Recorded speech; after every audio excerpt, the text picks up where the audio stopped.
תואר פילוסופיה של המדעים והפוסט דוקטורט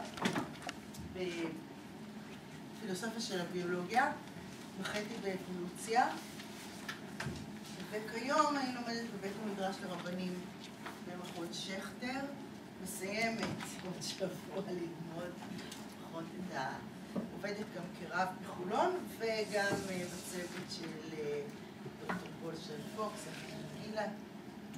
אז זה משעמם.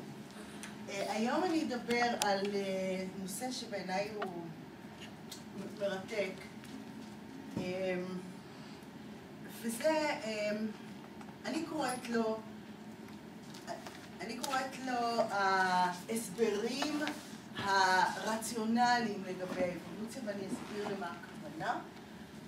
רוב השיחה, רוב הסקירה תעסוק אפשר להגיד, משנתו של סטיבן ג'יי גולד, אני אסביר מי הוא ומה הוא אומר וכן הלאה. אני אתן לו אקדיש למקום נרחב בהרצאה הזאת. אבל אני באמת חושבת שסטיבן ג'יי גולד מייצג איזושהי גישה שהיו רבים, לא רבים, היו כאלה לפניו, ואני אזכיר גם אותם,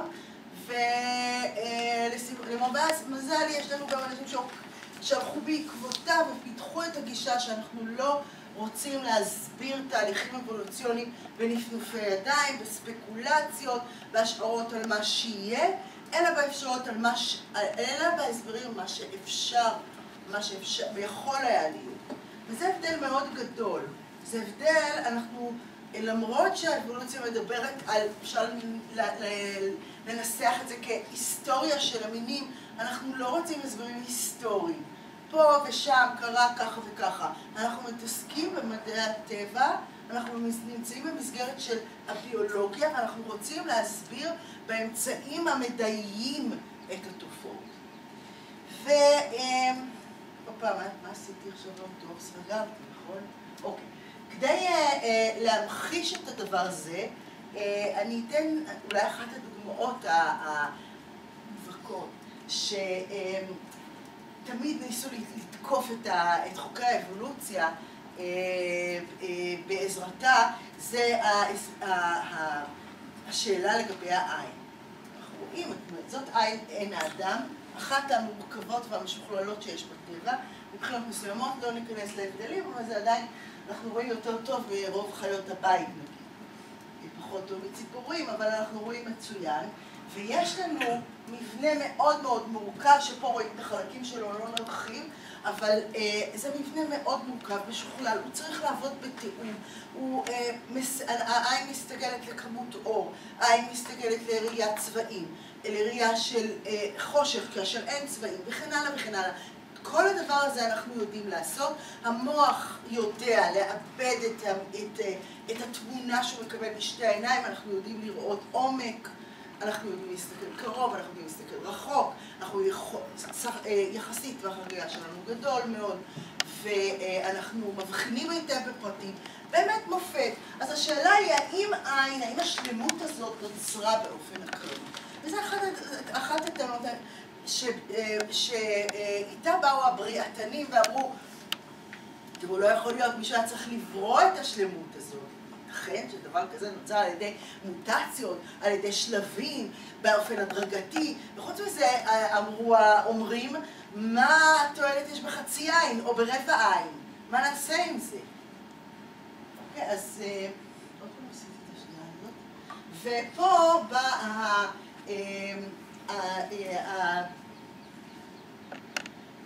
הטיעון של ויליאם פיילי. אתם רואים לפי, הוא היה כומר, הוא דיבר על, הוא קרא לזה תיאולוגיה טבעית. אתם רואים לפי התאריך שהוא הספיק למות הרבה לפני שדרווין הוציא את מוצא המינים, ולכן הוא לא הגיב למוצא המינים. אבל הוא אמר את הדברים הבאים Suppose I pushed my foot against a stone and were asked how the stone came to be there. I might possibly answer that for anything I knew, to the contrary, it lay there forever. Nor would it perhaps be very easy to shew the absurdity. That's the way they wrote it. Okay, show the absurdity of this answer. Right, okay, But suppose I found a watch upon the ground, and it should be inquired how the watch happened to be in that place. I should hardly think of the answer which I had given before. זה השאלה.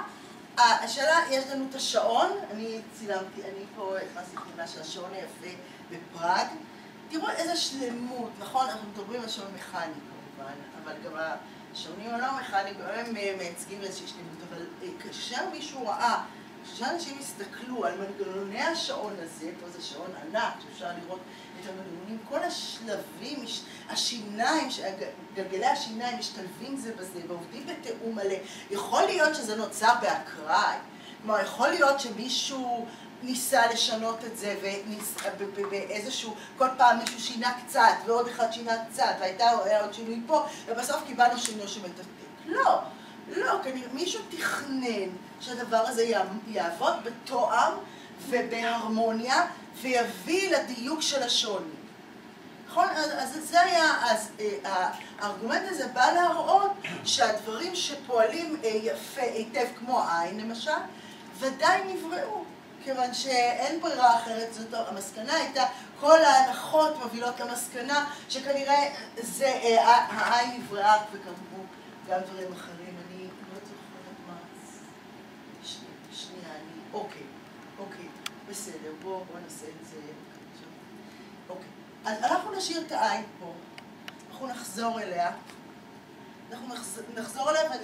ונראה איך מסבירים אותה. אבל פה באמת מנסים חוקרי האבולוציה להסביר כיצד דברים יכולים היו להתקדם על ידי אבולוציה הדרגתית.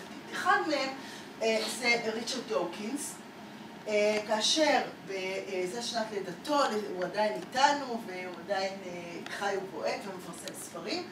זה ספר שנקרא השען העיוור, על שם בתגובה לארגומנט של פיילי, של ויליאם פרליקן, כי זה שען שהוא עיוור, שהוא לא יודע מה הוא עושה, והוא עשה סימולציות, כאשר הוא מריץ איזשהו אלגוריתם, והאלגוריתם כל פעם משנה משהו באופן אקראי, אבל הוא בורר את הצורות האלה, כן? פה במשולש זה הצורות שנבררות בכל דור, ועכשיו עוד פעם ירצו עליהם שינויים, ואז לאט לאט הם יקבלו איזשהו מבנה, והוא מראה שלאט לאט במשך הזמן, אתם רואים את הדברים האלה, זה התחיל מכל מיני קווים וחיבורים, ובסופו של דבר הם מקבלים צורות, דמויות חרקים או עטלפים, כן? על ידי כל פעם הרצה של האלגוריתם, ואחר כך בחירה של התוצאות הרצויות ועוד פעם. הדבר הזה גם התבטא אחר כך בפיתוח של אלגוריתמים גנטיים, אני לא אכנס לזה, סתם הערה, דברים מאוד מעניינים, הוא היה בין הראשונים, ואז הוא הראה שאפשר על ידי, הוא רצה להראות, כן, הוא לא הראה את זה באופן אמפירי, אבל הראה את זה לפחות במודל שאפשר על ידי איטרציות חוזרות ונשנות של שינויים וברירה ועוד פעם שינויים ועוד פעם ברירה להגיע לתוצאות מאוד מרשימות. ומפה אנחנו מגיעים לסטיבן ג'יי גולד, אתם רואים סטיבן ג'יי גולד לצערנו נפטר ב-2002, נולד באותה שנה, פלנטולוג, זה מאוד חשוב כי אנחנו ניכנס להסברים שלו, פלנטולוג חקר המאובנים, גם עסק הרבה באנטומיה, זואולוגיה, איש הפליא לכתוב. רוב ספריו תרגומו לעברית, האנגלית לא כל כך די קשה יחסית, אבל הוא משהו עשה בספרים שלו, שהם נחשבים ספרים פופולריים לאדם המבין. זה לא שווה בדיוק לכל נפש, אבל זה כתוב בצורה מרתקת. הוא הצליח להביא דוגמאות מרתקות, מעניינות, מחקרים חדשים וישנים, שמראים דברים לפעמים אנקדוטליים, אבל מאוד מעניינים. ופה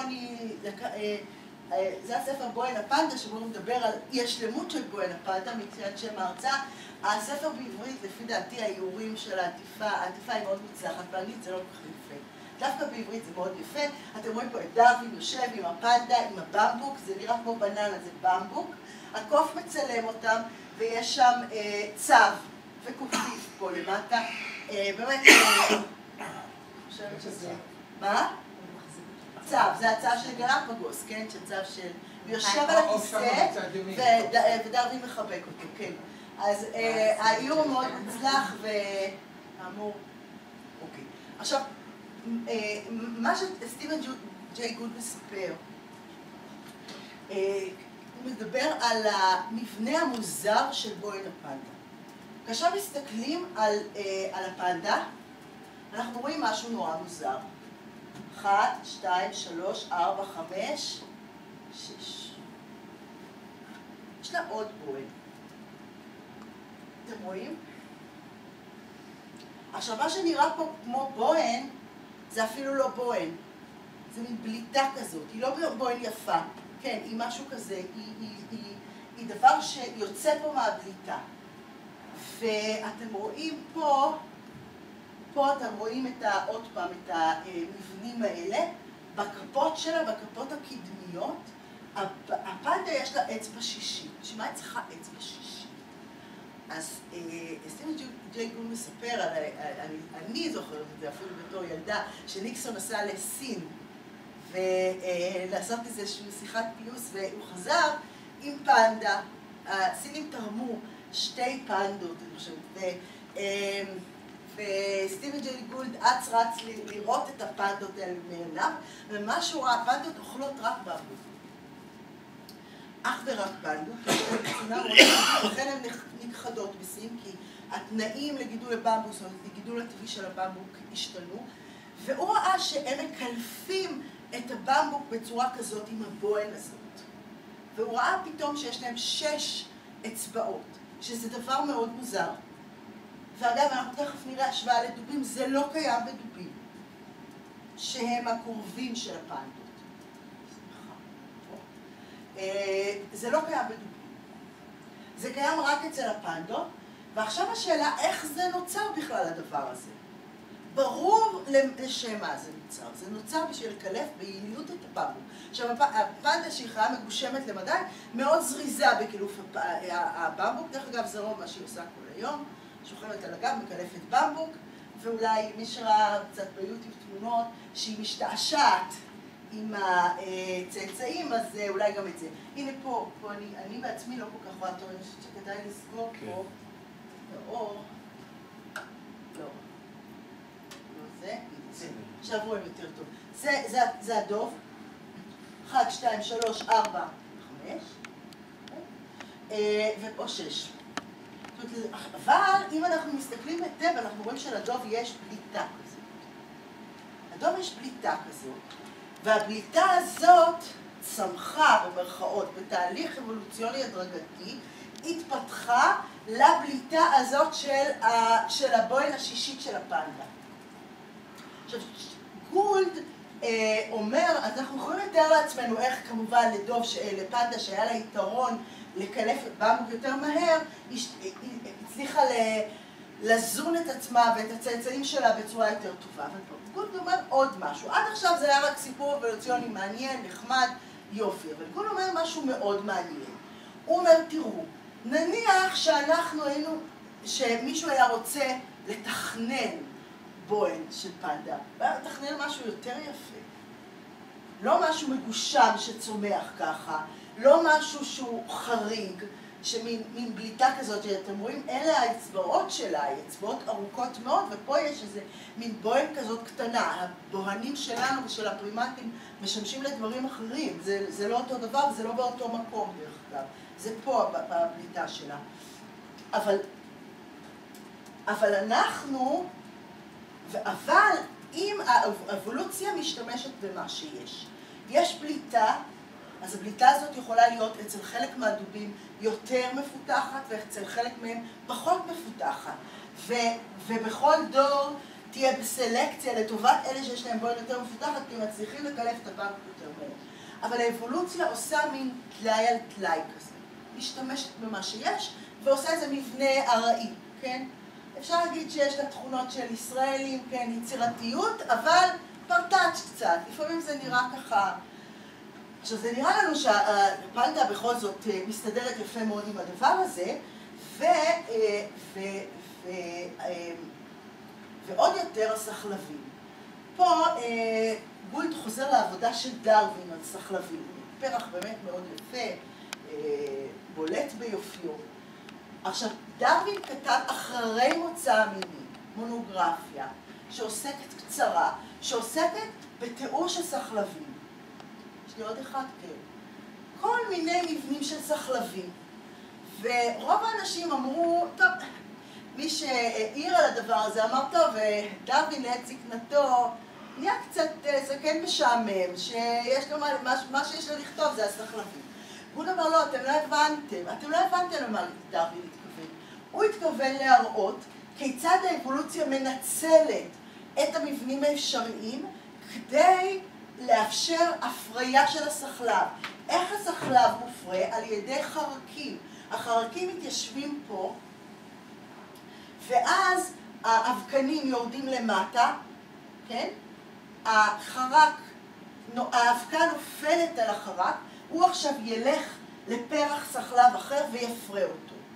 כלומר, יש פה איזושהי הסתגלות הדדית לדבר הזה. בעצם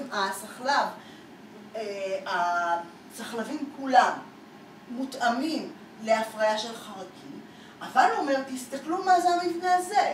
זה בסך הכל עלה מאוחה, על זה דורך לנו החרק, ופה הוא מפעיל מין מתג כזה שמוריד לנו באופן אוטומטי, מוריד עליו את האבקנים. אבל האבולוציה פה השתמשה במבנים קיימים כדי ליצור לנו את המבנה הזה. כן, וכן הלאה וכן הלאה. פה אתם רואים צילום ממש של פתח הסחלב, אתם רואים שזה ממש, אפשר לראות כמעט את התפר. כן? זה עלה מאוחה שבמהלך שינויים אבולוציוניים אקראיים מקבל את המבנה הזה. כן, אתם רואים את הפירוט של דרווין, על המבנה, איך המבנה נראה, זה ציורים. בדרך כלל היה, כנראה שדרווין לא צייר את זה, בדרך כלל היו אנשים שמומחים לציורים כאלה. וזה עוד דוגמאות של סחלבים, כי אפשר היה שלא, באמת היה קשה לבחור. אתם רואים פה את העלים המאוחים, מאוחים בחטא, כן? יש לנו איחוי, ופה אנחנו מגיעים כבר לעין. אז זה הארגומנט של, אני רק אחזור שנייה לסחלבים, זה הארגומנט של גול, ככה הוא מחבר פה בין בואנפרטה לסחלבים של דרווין, ואומר, אי השלמות היא הוכחה, אי שלמות, או איזושהי מבנים שהם משתמשים במה שיש, אין הוכחה של תהליך אבולוציה. ואנחנו חוזרים לעין, אז מה עם העין? מתברר שאכן יש שלבים של העין. יש שלבים, אפשר לעשות דברים עם חצי עין, עם רבע עין, ואפילו עם עשירית עין. למה? כי יש בעלי חיים לא כל כך מפותחים, שיש להם איברים, יש להם, איך נגיד, עברוני חישה לאור. וזה בדרך כלל, אתם רואים פה את הרקיחה הזאת, הדג הזה, זה לא דג, זה איזושהי רקיחה. יש לה פה, אני לא יודעת אם רואים את זה, מין בליטות שקופות כאלה. דרך הדבר הזה עובר אור, עוברים גלי אור, והם נקלטים באזור עצבי שיודע להעביר את האותות. אוקיי? לאיזשהו מרכז עצבי.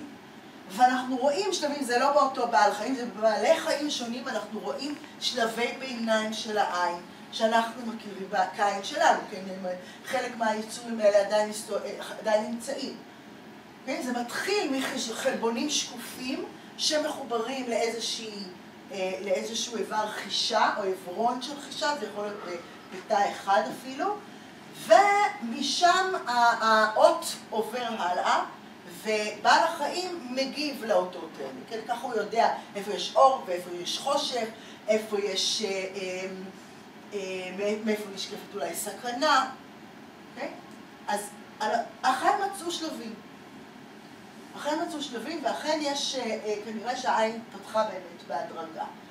הנה, זה יצור חטאי, פרמיציום שרגיש לאור. יכול להתקרב או להתרחק. יש לו עברוני חישה, או כחטאים, זה אנחנו לא מדברים על עברים, אלא עברונים שהם סטיבן ג'יי גולד היה שותף למחקר שלהם בהרווארד, פה באמת, קסים המצא לכם, גם לבונטי, שעדיין חי עמנו, נולד קצת לפני גולד, עוד יהודי טוב, לא טוב כל כך, אבל לא רוצה לפקר בארץ, אבל הוא יהודי, מרקסיסט, ועוסק הרבה בגנטיקה של אוכלוסיות. בשנת 72 או 3, לא זוכרת, 71 אולי, הם כתבו מאמר מאוד, מאמר מקסים. הוא ארוך, אבל הוא בשום אופן לא מייגע, הוא מאוד מאוד נחמד. והם פתחו, הם קראו לזה הקשתות של קתדרלת סנט מרקו והטיעון הפנגלוסי. כאילו, עכשיו אני אסביר במהלך הדברים הבאים למה הם התכוונו, אבל הנה קתדרלת סנט מרקו בוונציה, ולקתדרלה יש גומחות, נכון? יש גומחות. עכשיו, למה נבנו הגומחות האלה? יש לי הקשתות וגומחות. למה נבנו הקשתות ומאיפה זה בא? למה הארכיטקט תכנן את זה ככה? זה חזק. אוקיי, אז בדיוק לא היה בטון, נכון? אנחנו מדברים על תקופה שלא היה בטון, ועכשיו צריך קשת עם מבנה מאוד חזק, באופן פיזיקלי. עכשיו, אחרי שהיה כבר את המבנים של הקשתות ונוצרו גומחות, באו ציירים וציירו את הקדושים. עכשיו, תארו לעצמכם שמישהו יבוא ויגיד שלא. האדריכל תכנן את הקשתות והגומחות כדי לצייר את הקדושים. עכשיו, זה נשמע לנו באמת איזשהו טיעון אבסורדי ומגוחך, אבל הוא אומר הרבה והוא מביא דוגמאות מאוד משעשעות ממאמרים אמיתיים. במאמר שניהם מביאים את הדוגמאות האלה, על הסברים ממש מגוחכים. למה יש לדבר הזה ככה? כי כל מיני הסברים כאלה. אנחנו נעבור, תכף נחזור עוד לדוקטור פנגלוס, אבל זה נקרא, הם קראו לזה Just So Stories, על שם הקובץ הסיפורים של רודיארד קיפלינג. אתם מכירים את הסיפור הזה? לי סיפרו אותו לפני השינה, אני חושבת שהייתי בגיל 5, מאוד הקסים אותי. זה הסיפור על הפילון הקטן. למה יש לפיל חדק ארוך? כי הפילון הקטן היה סקרן, ואמא שלו אמרה לו, אל תתקרב למים, יש שם תנינים, ובכל זאת התקרב, ואז התנין משך אותו, והפילון משך בחזרה, והתנין משך, בסוף נוצר לו חדק מאוד ארוך, אוקיי? אז סוג הסיפורים, ורודיארד קיפלינג, יש לו הרבה סיפורים כאלה, וכמובן הוא עושה ללעג ולכנס את הטיעונים האלה, אבל גוד ולוונטים משתמשים בזה כדי להגיד, זה מגוחך כמו ההסברים של רודיארד קיפלינג. כמו כל ההסברים שהוא הגה במוחו הספרותי בצורה צינית, יש אנשים שעושים את זה במוחם המדעי בצורה רצינית, וזה דבר אבסורדי. אוקיי? ואנחנו נחזור קצת לדוקטור פנגלוס, זה וולטר, וזו סצנה, מישהו קרא את זה, קנדיד של וולטר, קראתם את זה? מאוד מומלץ. יצירה קטנה, כלומר, לא ארוכה, קצרה למדי, אבל מאוד משעשעת, תתורגם לעברית, ובו הוא שם ללעג, פה למישהו לועג אין אבולוציה, אין חוקרי אבולוציה, זה ללייבניץ. לייבניץ היו טיעונים שאנחנו מכירים בעולם היהודי שלנו גם, הטוב שבכל העולמות, העולם הזה הוא הטוב שבכל העולמות, הכל טוב, אנחנו מכירים את זה אפילו מהתלמוד, כל מה שעושה אלוהים לטובה הוא עושה וכן הלאה, אבל הוא מוכיח, עכשיו הקנדיד הזה, הבחור הצעיר שנקלע לטירה של אדון, עובר כל מיני איסורים וגלגולים, והוא מנסה להוכיח לו שזה הטוב שבכל העולמות. ואיך הספר נגמר? באמת הם עוברים כל מיני, יש בחורה שהוא מאוהב בה, היא נהיית גם מכוערת וגם רזה וגם עוברים עליה כל מיני דברים, ובסוף איך זה נגמר? שהם יושבים בטורקיה ואוכלים, שותים תה עם ריבה. ואז דוקטור פנגלוס אומר להם, אם אתם לא הייתם עוברים את כל הדברים האלה, לא הייתם יכולים לשבת ולשתות תה עם ריבה. זה ברור מאליו שזה הדבר הטוב ביותר. והנה דברי דוקטור פנגלוס שמייצג פה את, כמובן שכל העלילה מתחילה בגרמניה ולא במקרה. ושוב פעם יש לנו קריין באנגלית. Master Pablo stuck the metaphysical, theological, cosmological. זה... 감사합니다. כן, זה ברור. He could prove to admiration that there is no effect without a cause, and that in this best of all possible worlds, the Baron's castle was the most magnificent of all castles, and my lady the best of all possible baronesses. It is demonstrable, said he, that things cannot be otherwise than as they are. For as all things have been created for some end, they must necessarily be created for the best end. Observe, for instance, the nose is formed for the spectacles, therefore we wear spectacles. The legs are visibly designed for stockings, accordingly we wear stockings.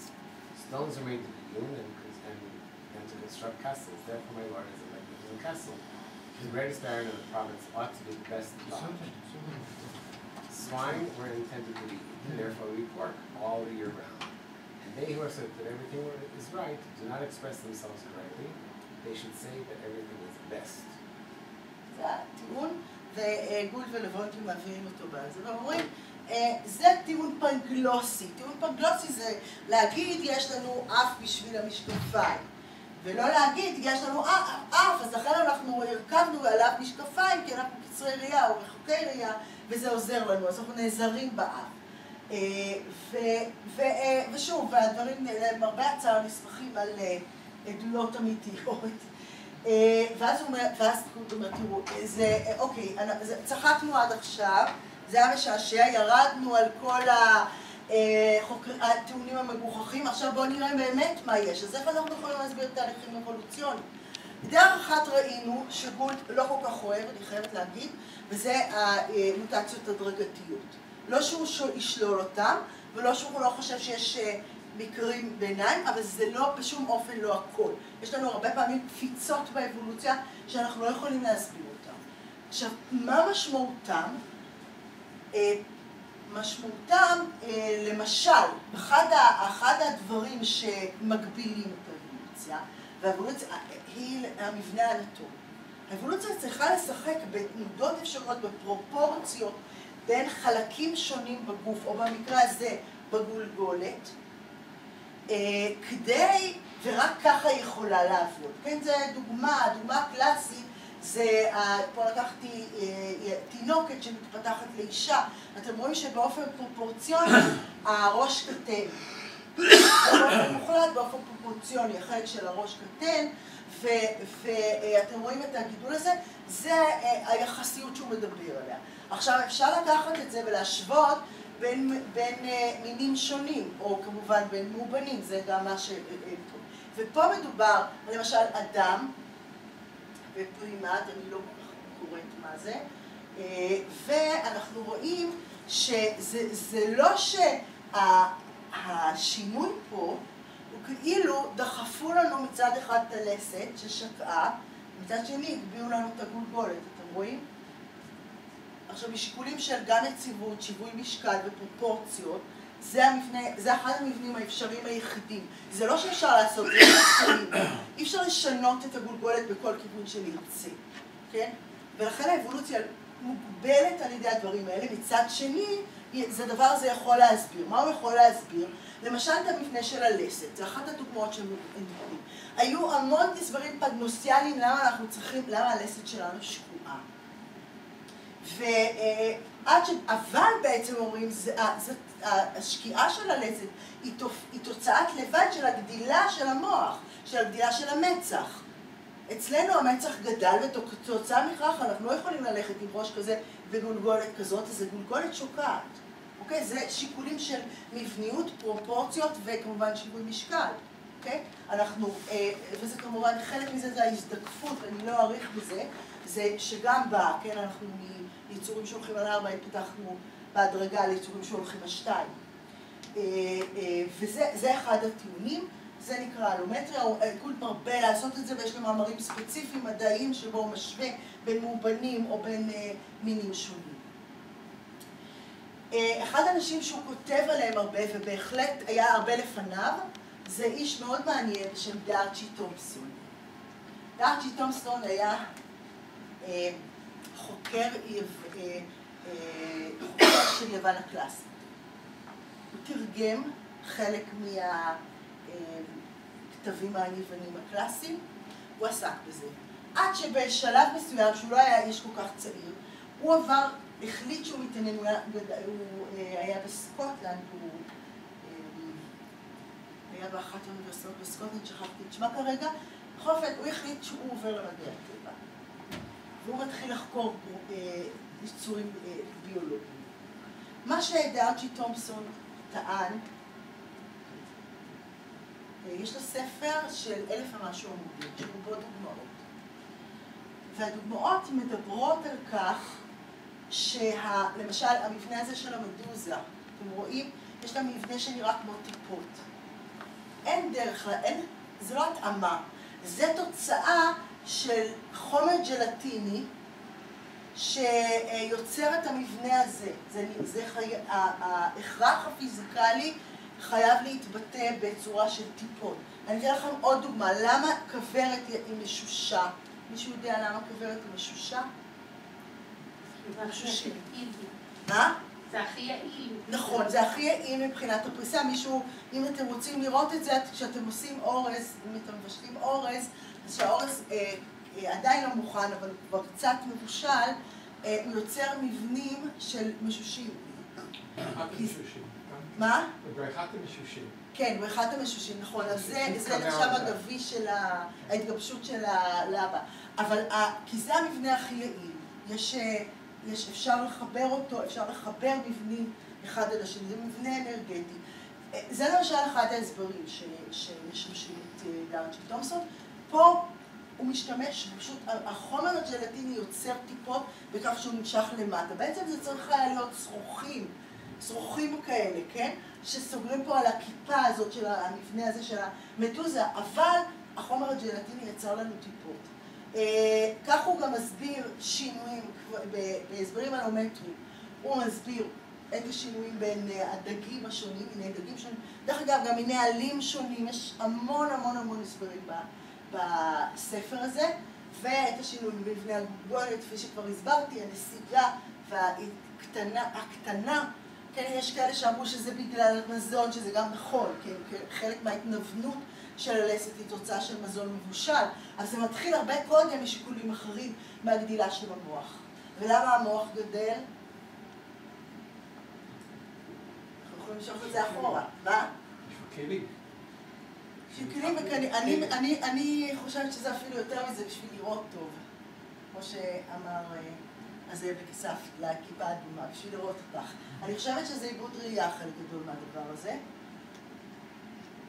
וחלק אחר זה תוצר לוואי, זה פשוט... ולמה אנחנו, איך הגענו למוח הזה ולראייה הזאת? כי אנחנו עומדים על 2.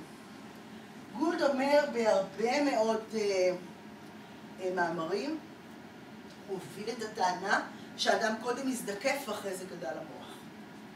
שהזדקפות היה השינוי. וההזדקפות הזאת הייתה התאמה באמת לסוואנה שהולכת ומדלדלת ומדלדלת מעצים למין מבנים, לצמחייה יותר שטוחה. והשינוי הראשון הוא, וכך רואים גם במואבנים, זה מוח קטן עדיין וזקיפות. ולמה יש לנו מוח גדול? אז נגיד לי תשובה מאוד מעניינת. בגלל שאנחנו זקופים, הוולדות שלנו צריכים לצאת מאוד מוקדם. הם צריכים לצאת מאוד מוקדם. זה לא סתם שאנחנו מטפלים בתינוקות. התינוקות שלנו הם כמעט עוברים, הם עוברים של בעלי חיים אחרים, כי בעלי חיים אחרים, אפילו הקופים, הגורים שלהם מיד מתחילים לטפס וכן הלאה. אנחנו, אצלנו התינוק הוא חסר ישע כמעט לחלוטין. ואז המוח שלנו מתפתח תוך כדי השנים הראשונות. וזה יכול לאפשר מוח מאוד גדול, שיש לו כמובן יתרון גם בראייה, גם בכלים, גם בשפה, שזה אולי השינוי הדרמטי ביותר, ולעומת בעלי חיים אחרים, דומים לנו, ולכן, וכל הדברים האלה הולכים ביחד. Okay, אבל יש לנו, אבל גם צריך לדעת, וזה הולך עם עוד דבר שפול יותר מתעסק בו, הראש של התינוק הרבה יותר גדול מפתח הנרתיק. עכשיו, זה נכון שפתח הנרתיק מתרחב. לא הנרתיק, אלא האזור של... תעלת הלידה. תעלת הלידה וגם הנרתיק בסופו של דבר, כן? הוא הרבה יותר גדול. אז נכון שהנרתיק מתרחב ותעלת הלידה מתרחבת, הנרתיק זה... הלידה בכל זאת, מתרחבת, זה נכון, אבל עדיין יש קשיים מאוד גדולים בלידות. הלידות האנושיות מרובות קשיים.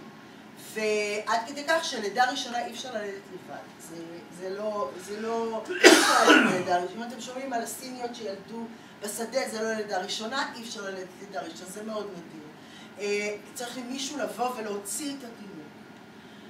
ולכן התפתחה המשפחה, ולכן התפתחה החברה, זה חלק מהסברים שאנשים נותנים, כן, שהדברים האלה הם תוצאה של הכרח ביולוגי. ועוד הוכחה לזה זה שאצל פרימטים, אצל קופים, יש לידות ששם הראש של הוולד הרבה יותר קטן מראש העדבי, והם מצליחים לעבור, יש כאלה שנולדים עם ראש בכל זאת יותר גדול, ובדרך כלל הם נתקעים בתעלת הלידה ולא מצליחים לצאת. זאת אומרת, צריך באמת מישהו להוציא אותם. עוד הסבר מאוד יפה, מאוד מעניין, זה למשל התעופה בחרקים. איך נוצרו כנפיים בחרקים? זה לא מאותו מבנה אנטומי שנוצרו כנפיים בציפורים. ציפורים זה גם בעלי חוליות ואלה חסרי חוליות, יש הרבה הבדלים, אבל זה גם מבחינה אנטומית הציפורים, הזרוע היא המקור לכנף. אצל הטלפים זה כף היד. ומה זה המבנה הזה? ובכל זאת אנחנו רואים איזשהו דמיון מבנה של כנף שיכולה לעוף. וגוד מביא איזה מאמר, שלא ניכנס עכשיו לפרטים שלו, אבל הוא בעיניי באמת אחד ההברקות של גוד למצוא, הוא תמיד מוצא דברים כאלה. והוא מדבר על זה שיש צינורות שיצאו מהגוף של חרקים, ומטרתם הייתה לקרר. עכשיו, כאשר הם קטנים מאוד הם יכולים רק לקרר, כאשר הם גדולים והם מדדו את זה בפרופורציות של גודל, כלומר, יחס בין הגוף לכנף, וכאשר הם עוברים איזשהו סף מסוים, הם מאפשרות כבר תעופה. זאת אומרת שזה שוב פעם מתפתח על איזשהו מבנה שמטרתו הייתה בכלל אחרת, שהכוונה שלו הייתה לאפשר קירור בחרקים, כי אין להם מערכת דם מסודרת, יש להם צינורות, לכן צינורות שבהם זורם משהו שדומה לדם שלנו, אבל רק דומה, זה מין נוזל כזה, לכן אין נמלים ענקיות או אין ג'וקים גדולים, אפשר להרגיע את כולם, הם לא יכולים להיות יותר גדולים כי זה עניין של שטח פנים ונפח, יחס שטח פנים ונפח, אבל כאשר הצינורות האלה גדלים מעבר ליחס מסוים בינם לבין הגוף, הם כבר יכולים לאפשר לשאת את החרק הזה. ומשם זה מתפתח. מאוד מעניין. ועכשיו, אני חושבת למסמר הערב מיקי. זה מיקי הראשון שהיה אי פעם, וזה מיקי כמו שאנחנו מכירים אותו. אתם יכולים להגיד לי מה ההבדל חוץ מזה שזה צבעוני וזה לא? איפה פה הבדלים בין המיקים השונים? אף קצר יותר מחדש. כן. אף יותר חמוד. יותר אנושי. בכלל זה אנושי. כן, אבל מה עושה אותו כזה? הוא יותר עגול. יותר עגול, נכון. מה עוד? הרגליים שלו גדולות יותר. העיניים לא רק שחורות. נכון, העיניים שלו גדולות. בעצם מיקי הוא יותר תינוקי. מיקי הולך ונהיה צעיר, כמו שגוד אומר. והוא מביא את זה לקוח מדיסני, אבל אתם רואים שמיקי הולך ונהיה יותר תינוקי. הוא נהיה יותר צעיר, זה מיקי הראשון וזה האחרון, וזה מבנה תינוקי אופייני. ראש יותר גדול, עיניים יותר גדולות, אף יותר קטן, לעומת החותם הגדול הזה, רגליים יותר קצרות ומבנה הגלגל. והפרופורציות, אתם רואים שגם הפרופורציות משתנות, הבטן מאוד גדולה. זה מבנה של תינוק, כך נראה תינוק. עכשיו, למה זה חשוב שהמיקי ייראה ככה? למה מיקי הולך ונהיה צעיר? אנחנו אוהבים תינוקות. אנחנו אוהבים תינוקות, ולא רק אנחנו אוהבים תינוקות, כל בעלי החיים אוהבים תינוקות, זה נקרא ניאוטניה, מבנה צעיר. המבנה הזה זה גם בטיפור, לופ, כן, שיש לה גם מבנה תינוקי. זה המצח הגדול, העיניים העגולות, השמנמנות הזאת, אוקיי?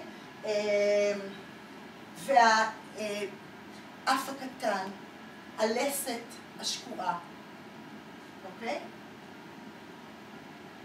ובכל בעלי החיים אנחנו רואים את הפרצופים האלה, את המבנה הזה אצל הצעירים. זה נקרא נאוטניה. למה זה חשוב? משום שמתברר, זה המחקרים של קלונרד לורנס, שזה מפרק מתוקפנות. כאשר בעל חיים רואה את המבנה הצעיר הזה, זה לא רק בעינינו מצחן, זה גם לבעלי החיים, גם לשימפנזים סחרים, תוקפניים, חוץ מאשר שהם בטקס בהשתוללות שיש להם לפעמים, הם גם ייקחו בעדינות את מפסיקים. כן, בכלל. והנה אתם רואים אפילו בשימפנזה את ההבדל בין הבוגר לצעיר. שוב פעם, המבנה שהלסת יותר קטנה, אף יותר קטן, העיניים יותר גדולות והמצח יותר גבוה. זה המבנה. זה לא שהעיניים יותר גדולות, זה פשוט... באופן יחסי. ביחסי. כן, באופן פרופורציוני, כן. יש אפילו גילאים שהתינוק גדל סביב העיניים, העיניים לא משתנות ורק הראש כזה, שבאופן יחסי. אוקיי, תכף נסיים עוד מעט פה ואני אפשר לאפי להגיד. אז עכשיו, למה זה כל כך חשוב להצביע על הדבר הזה? מעבר באמת להסבר של התופעה. גולד אומר, העובדה, תראו מה קורה פה אצל האדם. אתם רואים שמכל היצורים שאנחנו רואים פה, האדם הכי דומה לצורת התינוק שלו. כן? אנחנו רואים פה ארנב, אנחנו רואים כלב, אנחנו רואים פה ברווז, או איזשהו עוף, והאדם נשאר הכי דומה לצורה התינוקית שלו. האדם שומר על המבנה הנאוטני. ולמה זה חשוב? לא בגלל התפרקות מתוקפנות, לא ברור שזה עוזר לנו בזה, זה עוזר לנו, זה קורה, זה תוצאת לוואי מזה שהמוח מתפתח בהדרגה תוך כדי החיים. כן? המוח ממשיך להתפתח. תינוק נולד עם יכולת קוגניטיבית מאוד מוגבלת, והוא מפתח אותה תוך כדי למידה.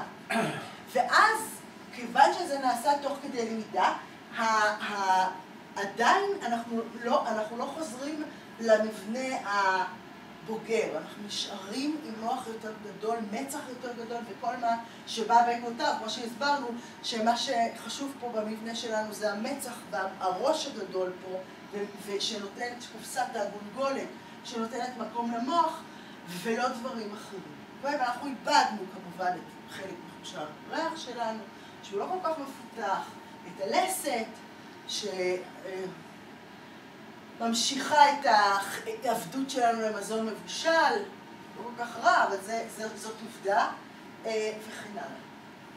אבל זה... עכשיו, אני רוצה פה לסכם את הטיעונים של גולד ולהגיד ככה.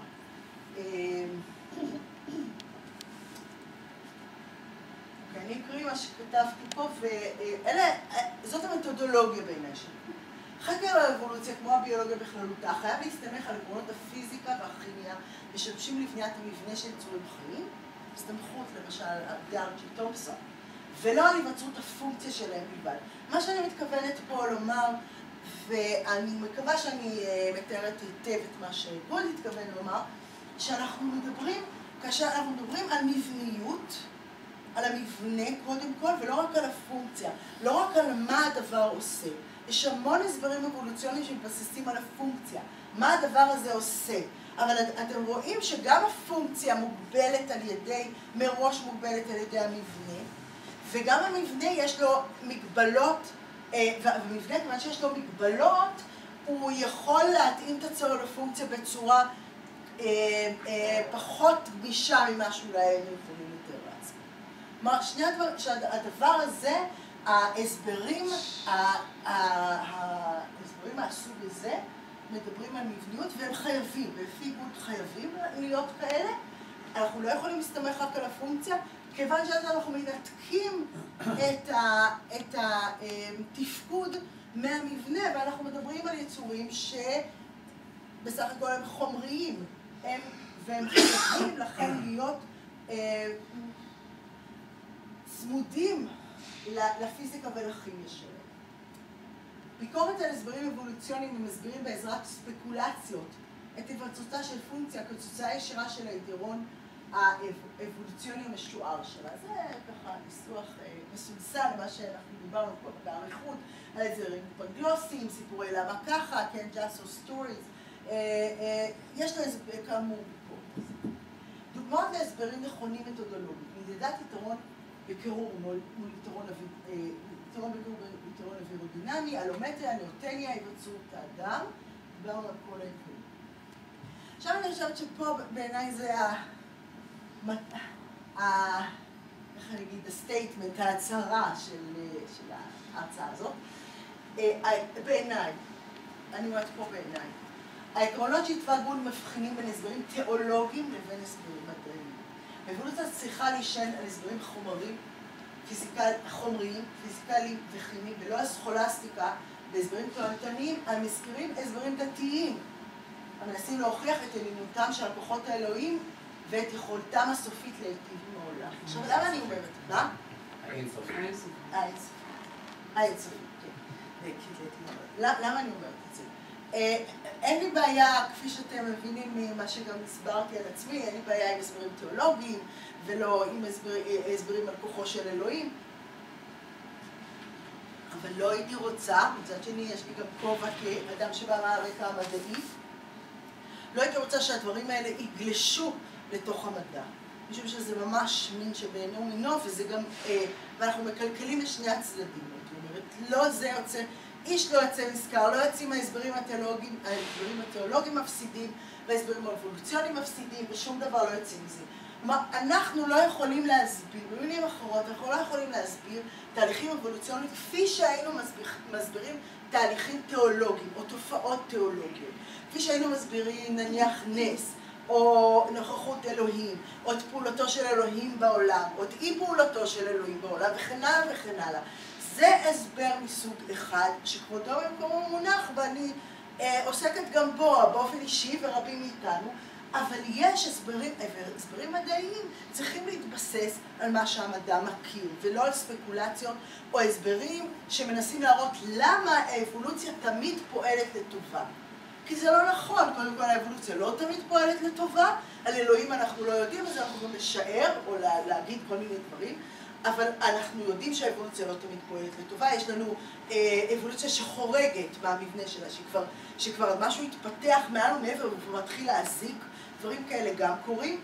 אנחנו יודעים שמינים נכחדים, על זה מתבססת האבולוציה הדרווינית, מינים נכחדים, לכן תהליך אבולוציוני בהכרח לא יכול תמיד להיטיב. אנחנו עכשיו נמצאים בתהליך שינוי אקלימי, ומינים נכחדים זו תוצאה מאוד הגיונית של תהליכים אבולוציוניים. זה טוב או רע, זה שיפוט אחר והדיון הוא אחר. אני רק אומרת, זה הכרח אבולוציוני. ככה, אם האבולוציה נכונה, אז היא חייבת ליצור את הדבר הזה.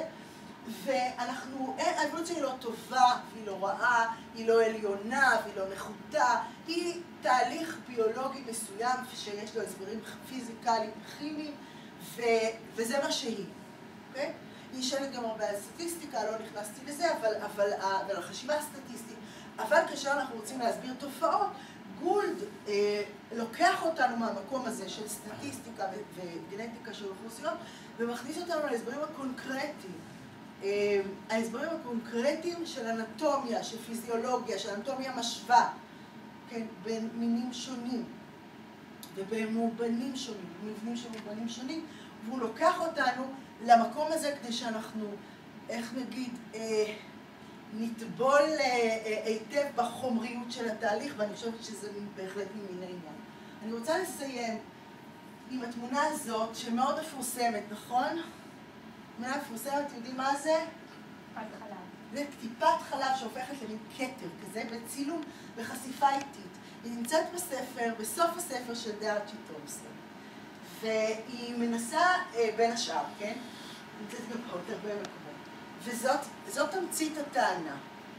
זה לא כתר, אף אחד לא ייצב את זה, אוקיי? אבל כשטיפה נופלת, היא באופן אנרגטי ומבני, בגלל הקשרים הכימיים, לא ניכנס לזה, שנמצאים פה בתוך החלב, ובגלל טיב החומר נוצר המבנה הזה. וכך גם בהרבה יצורים חיים, ולכן המבנה בהחלט קשור לחומר, והחומר למבנה, ואנחנו לא צריכים לחפש פה פונקציה. ככה זה נוצר, ככה זה יכול היה לנוצר, אוקיי? אז תודה רבה, אני אפנה פה את הבמה לאפי. אתה מוזמן להציג את עצמך? אני אעשה את זה בקיצור, קוראים לי אפי, אני מתעניין בפילוסופיה של המדע, בין השאר בדברים האלה שכרגע שמענו, ואני, כמו שאני אעשה, אני רוצה מההרצאה מאוד, שאני לא יודעת מה פה, ולהעיר לכם עוד פן אחד, נקרא לזה משנתו של סטפן ג'יי גולד, שיש לו גם כן לדעתי איזושהי, אפשר להסיק ממנו, להגיע ממנו שאלות שהן גם כן קשורות לרליגיוזיות, לאו דווקא יהודית, אבל אמונה דתית, ואפשר, כמו שאומרים, לדרוש אותו גם כך וגם אחרת. אני רוצה לומר, אני אנסה לקצר, יכול להיות שחלק מהשקפים אני אדלג, אני חייב להגדיר פה כמה מושגים שאנחנו משתמש בהם, אולי הם מוכרים אז זה טוב, ואם לא אז אני אעשה את זה בקיצור בעניין. והראשון זה העניין הזה של מקרו-אבולוציה. הרי כל הזמן אנחנו מדברים על האבולוציה, תורת האבולוציה. האנשים שמתעסקים בזה בדרך כלל מתחלקים לשני סוגים, אם כי יש כאלה, למשל כמו גולד שעסק בשניהם. מיקרו-אבולוציה זה שינויים בבעלי חיים כתוצאה מאבולוציה. דוגמה אחת ששמענו פה יפה מאוד זה נושא של בואנה פנדה. דוגמה אחרת זה כשאומרים שבאיזשהו מקום כתוצאה מהכנסת אנטיביוטיקה, החיידקים פיתחו עמידות לאנטיביוטיקה, זו עוד דוגמה ויש פה עוד אחת, אני לא רוצה להתעכב. מקרו-אבולוציה, כשמה כן היא, מסתכלת בגדול, מסתכלת על תהליכי ההתפתחות לאורך מיליוני ועשרות מיליוני שנים של בעלי חיים ואיך מתפתחים זנים. ופה ישנה דוגמה אחת, אבל ישנה תיאוריה די מבוססת, אם כי יש חולקים עליה, שהציפורים כולם הם בעצם התפתחו מדינוזאורים, ויש פה איזה תהליך מין אנשים מתעסקים במקרו-אבולוציה, בדרך כלל מתארים עצים כאלה, איך מפה יוצאים מהדינוזאור הקדמון, וסדרה שלמה של התפתחות שמתבטאת בכל מיני איברים, מביאה אותנו לתרנגולת של היום. אז מה שאני הולך לדבר, רוב מה שאני דיברה קשור להסתכלות של גולד על המיקרו-אבולוציה.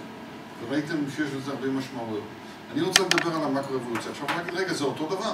מאיפה באה המקרו-אבולוציה? מאיפה מתפתחים החיים? עוד מוטציה ועוד מוטציה ועוד מוטציה. נעמי הזכירה את דוקינס, שבפירוש אומר, ככה זה הכל מאבטח כזה.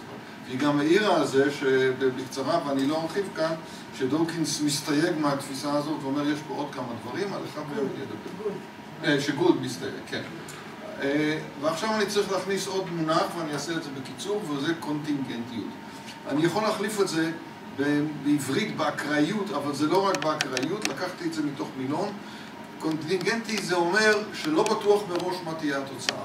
וזה יכול להיות בכמה צורות. אחד, משהו שיכול לקרות אבל לא בטוח שיקרה.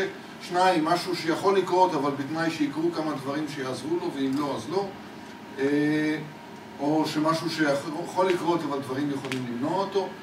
דיינו בהגדרה הזאת, אני אסביר, אני אגיע מכאן לאיך זה קשור לענייננו. אחד הדברים שמיוחסים לגולד זה השערת הקונטינגנטיות של האבולוציה, ואני לא אבקש מכם או מישהו אחר לקרוא את זה. בקיצור, גולד אומר, תראו, האבולוציה היא קונטינגנטית. זאת אומרת, כבר מבינים, דברים יכולים להיות או לא להיות. תכף נראה איך זה קורה.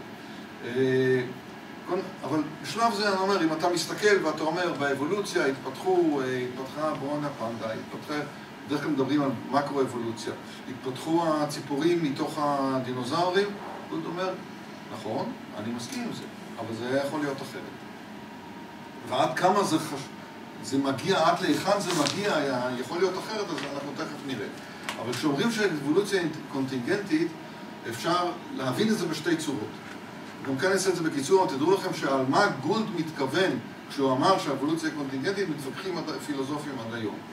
אני אגיד מה אני חושב שהוא אמר, אבל אפשר להבין את זה בשתי צורות. אחת, קונטינגנטיות כמו מקריות, אני יודע מה לוטו, אפילו יותר מלוטו. זאת אומרת, משהו שהוא לגמרי מקרי יכול להיות ככה ויכול להיות אחרת, ותכף תראו דוגמה. ממש אחרת היה יכול לקרות, ליד המקרה. ושום דבר לא שולט את זה. והמשמעות השנייה זה משהו שנקרא סטוכסטיות, ואני הכי טוב אסביר לכם את זה בתור על ידי התמונה הזאת.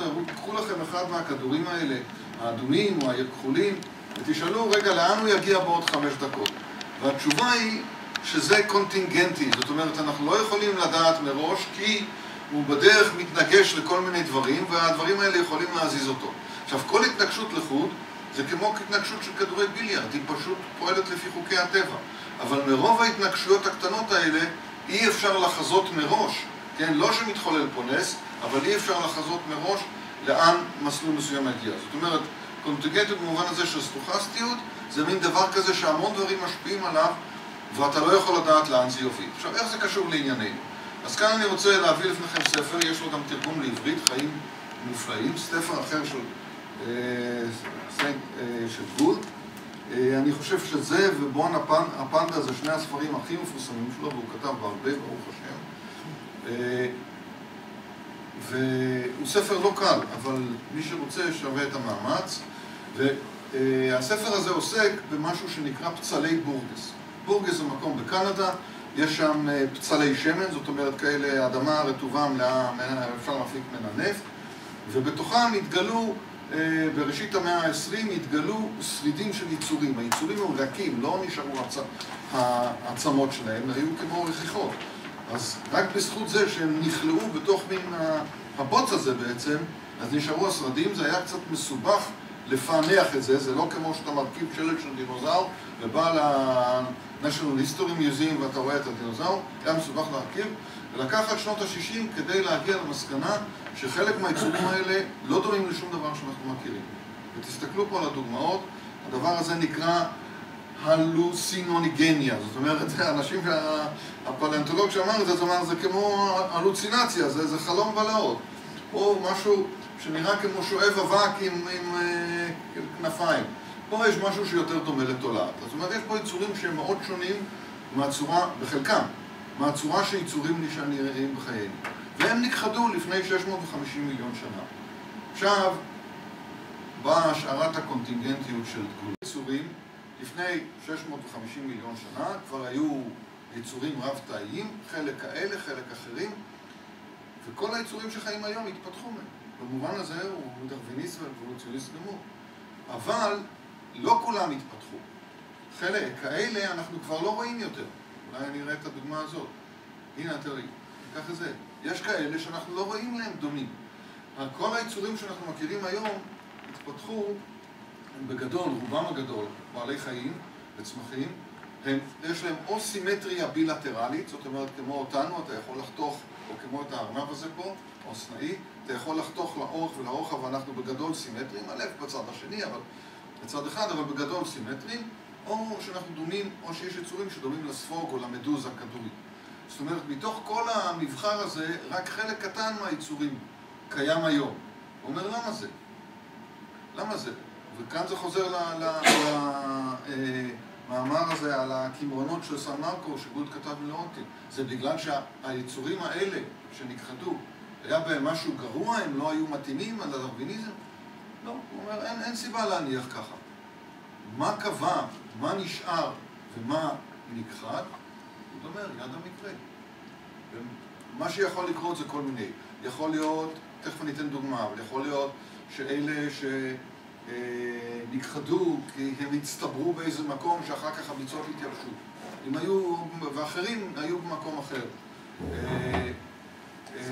אפשרות אחרת זה להגיד שאולי היה מה שנקרא אירוע הכחדה, כמו משהו כמו המטאור הזה שהשמיט את הדינוזאורים, משהו השמיט חלק גדול מהיצורים, אז קודם כל אתם רואים שחלק גדול מהמשפחות האלה, כן, כל אחד כזה, הזמן הולך הנה, חלק פשוט לא נשאר מהם זכר להמשיך, אחרים אולי נכחדו אחר כך, ומה שקבע שאנחנו נראים ככה, יש לנו סימטריה בילטרלית או סימטריה כדורית, בהתאם למי אנחנו, זה מידה רבה יד המקרה, היה יכול להיות אחרת.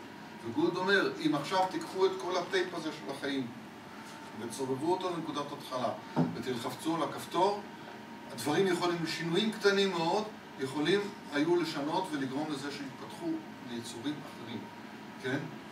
זאת הקונטינגנטיות. עכשיו, מה זה אומר אם אנחנו רוצים לקשור את זה לאמונה דתית? אמרתי, למונח הזה של קונטינגנטיות יש, אפשר להבין אותו בשתי צורות.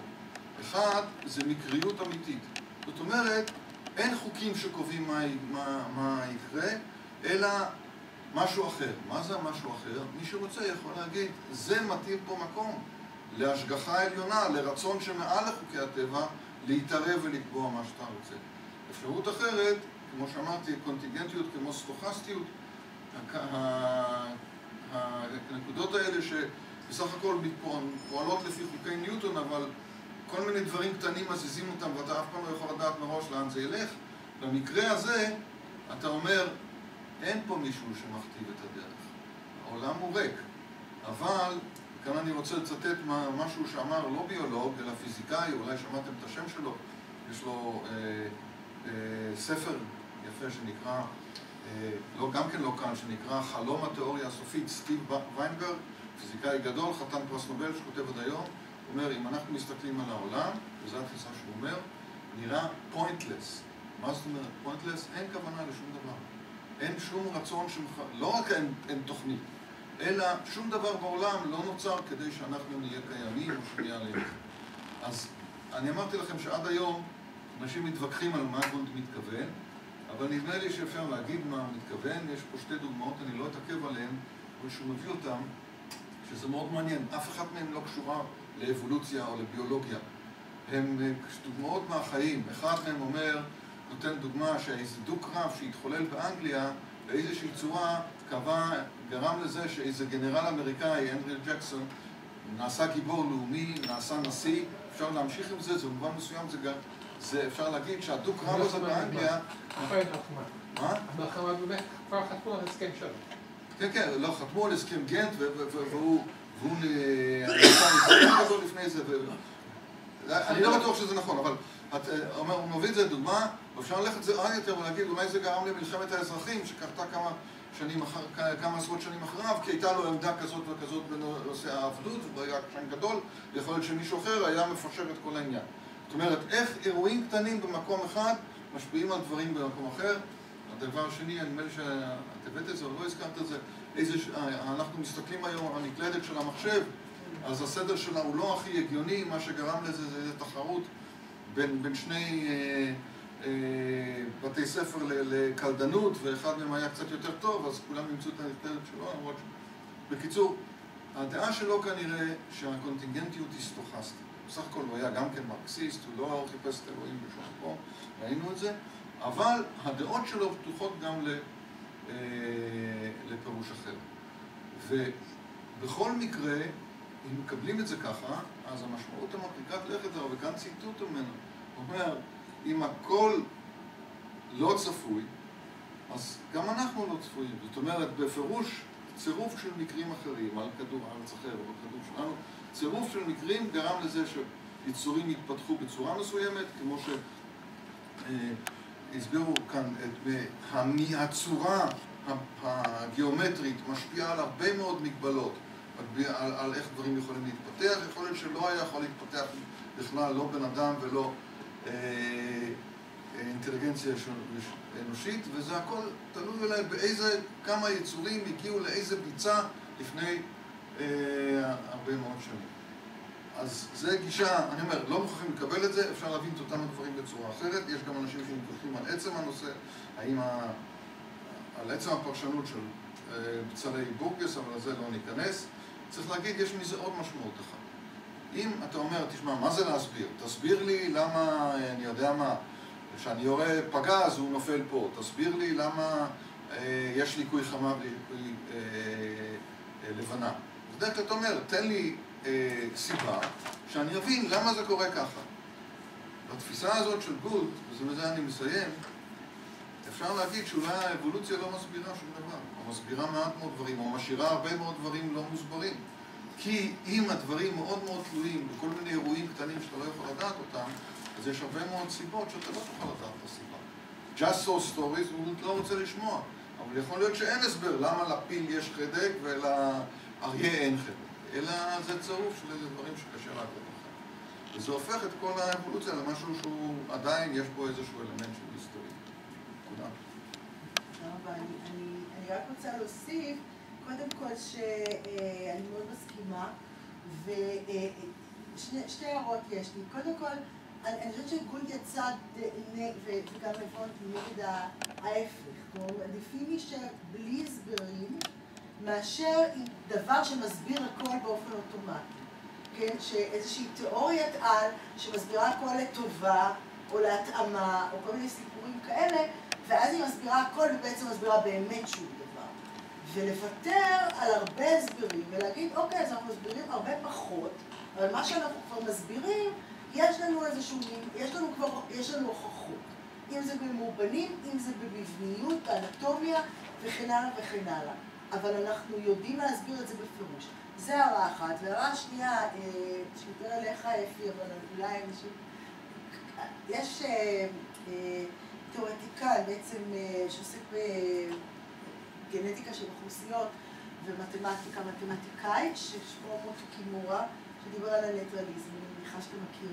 כשנכנסים למאמרים שלו, זה ממש נראה, ממש מתאר את האבולוציה כמו שאתה תראה עם הכדורי ביליארד. זה ממש נראה אקראי לגמרי. ואחד הטריקים שהוא עושה, שבעיניי הוא מופלא, הוא אומר, בוא ניקח קו עולה או יורד או אפילו רציף, כל קו רציף. אם נמתח אותו על פני, אם נמתח אירועים על פני שנים רבות, כן? אנחנו נתאר את האבולוציה, יש בה עליות וירידות, עליות וירידות. אבל אם אנחנו, זה בסקאלה, ברזולוציה יחסית גבוהה, בשנים, במאות שנים, בעשרות שנים, אבל אם ניקח עשרות מיליוני שנים, העליות והירידות האלה מתבטלות עד שהן כמעט לא נראות, זה נראה קו אחד. וזה טריק שהוא עושה להסביר לנו שעד כמה הדברים יכולים להיות אקראיים, כי אנחנו יכולים להסתכל על החיים שלנו, לנו ביומיום שלנו, מיום ליום נראה שיש המון שינויים. אתמול היה פחות, מחר יהיה פחות חמסין, היום שיותר חמסין, הרגשנו יותר טוב, הרגשנו פחות טוב, צלצלנו בבנק, לא היה כסף, צלצלנו בחורת, כן היה כסף, וכן הלאה וכן הלאה. רבנו בבית, לא רבנו, התפייסנו, נראה לנו שהיה המון דברים. אבל בראייה של שנים למרחוק, אנחנו לא נזכור את כל אותם פרטים, אנחנו נזכור אירועים חשובים או את התחושה, את רצף התהליכים. פה היינו במצב של בעבודה הזאת, ושם גידלנו את הילדים, ופה הייתה חתונה, ודברים כאלה. זה מה שאנחנו נזכור. ומוטו קימורה עושה את אותו דבר עם סקאלה של אבולוציה. ומתברר שככל שאנחנו מסתכלים על, ואנחנו מדברים על באמת פריסה, על שנים רבות, התנודות האלה, האקראיות, התנודות האלה של המוטציות והשינויים, האירועים הבודדים, הם הרבה פחות משמעותיים. טוב, עוד דבר אחד אני רוצה להגיד, אני יש שאלות. ואידך זיל גמור, הספרים של גולד, של דורקינס, יש יותר קלים, יותר קשים, הם כתובים יפה. מי שמתעניין, ממליץ לחפש אותם. יש גם אחרים שכותבים על זה. אוקיי, תן אליי, איזה לא? רציתי שני דברים. אחד, אם אני מפשטת את הרעיון של אבולוציה, אז אני לא מוצאת סתירה בין מה שתיארת עכשיו, אם זה היה איזה מטאור או מה שלא בא, כי זאת הייתה אותה קונסטלציה באותו זמן, שבהם התפתחו או התחדו אותם זנים, ו-from that time on, מה שקרה זה, זאת אומרת, אפשר לפושט את זה ולהגיד, הדינוזאורים התחדו כי אנחנו מכירים את זה, כי הסבל וכל, כי זה היו התנאים באותה עת. דבר שני, הקטע של הכדורים וכל האיטרציות האלה שלו, בסדר, יש הרבה דברים שאנחנו אולי לא יודעים לשים את האצבע בדיוק על מה שהם קוראים, אם זה בגלל המורכבות שלהם, בגלל היעדר טכנולוגיה מתאימה לגלות אותם וכו'. כמו שפעם חשבו שהחורים בגבינה השוויצרית זה מקרי. הם יודעים שזה לא מקרי. זאת אומרת, הגענו לתובנה או לכלים טכנולוגיים שיודעים להסביר כל מיני תופעות. אז יכול להיות שאת התופעה הזאת של הכדורים, אנחנו יגלו את זה עוד 100 שנה, לא יודעת, זאת אומרת. אבל זה זה לא עושה את זה משהו חורג מסך הכל התפיסה התיאורטית של האבולוציה. ככה אני... לא מתנגד לשום דבר לא, זה לא מתנגד או לא, אני פשוט משתפת אותך בחשיבה של... למה המשמעויות של זה. זאת בדיוק הבעיה של אבולוציה בתור תיאוריה, אוקיי? תיאוריה צריך להסביר את ההווה ואת העבר, והתקווה הוא גם להסביר מה יהיה בעתיד. אז בשתי הדברים ראשונים אבולוציה מצוינת. אבל מה יהיה, אנחנו לא יודעים. העולם יהיה יותר חם, אז או שנאבד שערות, או שיהיה כזה, או שנגדל... מה שיכול לנבא את העתיד, אנחנו מניחים שיש שינוי. אבל איזה שינוי אנחנו לא יכולים... זאת בדיוק הסטוקסטיות. אם העולם יהיה יותר חם, אנחנו מניחים שלפינגווינים יהיו חיים קשים, ואולי לא נראה אותם. נכון, אבל מה יהיה שינוי שיחול בגוף שלהם? יגדלו משהו שיפזר את החום, או יעשו יותר ארוכים וצרים. מה יהיה שינוי, אנחנו לא יודעים. איזה פינגווינים ישרדו? אם ישרדו, אלה שכן ישרדו. אבל זה מהותי לאבולוציה, זה מה ש... אבל זאת הבעיה באבולוציה, זה בנוי בתוך תיאוריה. אי אפשר לדבר איזה שינוי יהיה בעתיד. זה החולשה של התיאוריה. אוקיי, אבל יש המון תיאוריות, גם פיזיקליות, נכון. שבגלל המורכבות שלהם, בגלל שיש, קודם כל, וזה גם התשובה לך, יש דברים שהם אינהרנטית, שהם באופן אינהרנטי אקראיים, לפחות מבחינת יכולת ההסבר שלנו, וזה בגלל המורכבות שלהם. אנחנו לא יכולים לפרק מערכת מאוד מאוד מורכבת לתת תהליכים, בייחוד כשהכל קורה ביחד. אבל זאת הסיבה שקוראים אומר, שרק פיזיקה הוא מדע. אוקיי, שנייה. ולמשל, אני אתן דוגמה שכולם חושבים שאנחנו צריכים לדעת לנבא, ואנחנו לא יודעים לנבא שם כלום, וזאת כבר עובדה. כלכלה עובדת ככה. ויש מודלים, והמודלים האלה, אני מאוד התעניינתי בזה, כי זה מודלים שמשותפים לפיזיקה, למדעי החברה, בייחוד כלכלה, ומדעי מזג האוויר, חיזוי מזג האוויר. אנחנו לא עובדים היום על משוואות, על פונקציות, אנחנו עובדים על מודלים. והשאלה, כמה גורמים אנחנו יכולים לדעת, כמה נתונים יש לנו להזין אותם. עכשיו, אם למשל, נפילת ברית המועצות, שאף אחד לא חזה אותה, אפשר להגיד משום מה, אבל זאת עובדה, אף אחד לא חזה, שהיא לוותה גם בשינויים כלכליים. אז אתה יכול לבנות מודל ופתאום קורה משהו והכל... אוקיי? אז ובכל זאת, שמעבר לזה, לא היית יכול לנבא, מתברר שיש המון כדורי ביליארד קטנים, המון שחקנים בכלכלה, שמביאים לזה שאתה לא יכול לדעת לאן העסק הולך, בגדול. עכשיו מנסים, עובדה שחיזוי מזג האוויר מאוד השתפר ואנחנו כן יודעים, כי יש הסברים של תהליכים ואנחנו משתדלים להזין כמה שיותר נתונים, כי בסך הכל זה יותר קל מאשר בכלכלה, שאתה תלוי ברצונם של האנשים במה שקרה בברית המועצות, במה שקרה שם ופה וכן הלאה. אז אנחנו משתפרים גם בזה אנחנו גם ביכולת להעריך, אבל זה עדיין קשה מאוד. והאבולוציה היא בפירוש אחת התופעות האלה, שיש להם שני דברים. אחד זה המורכבות, ודבר נוסף זה על הגבול בין סדר לכאוס. שזה אחד הדברים שכל, ואז אפקט הפרפר הידוע, שכל תזוזה של הפרפר מזיזה את המערכת, באה לידי ביטוי. וזה הקושי. בסדר, אני אומר רגע מה שאת אמרת, אבל אני אומר, אם אנחנו נסתכל על קום, לדוגמה, קום רק אומר פיזיקה כמדעי, בגלל שהוא יכול לנבא, אוקיי? הוא יכול להגיד מה יהיה. אפילו כימיה הוא בקושי נותן לו עובר, כן? אבל ביולוגיה אפילו הוא לא נותן לעבור. לא נדבר על, אני איש מדעי החברה, אז לא נדבר על פסיכולוגיה, אבל לא אנתרופולוגיה שלי.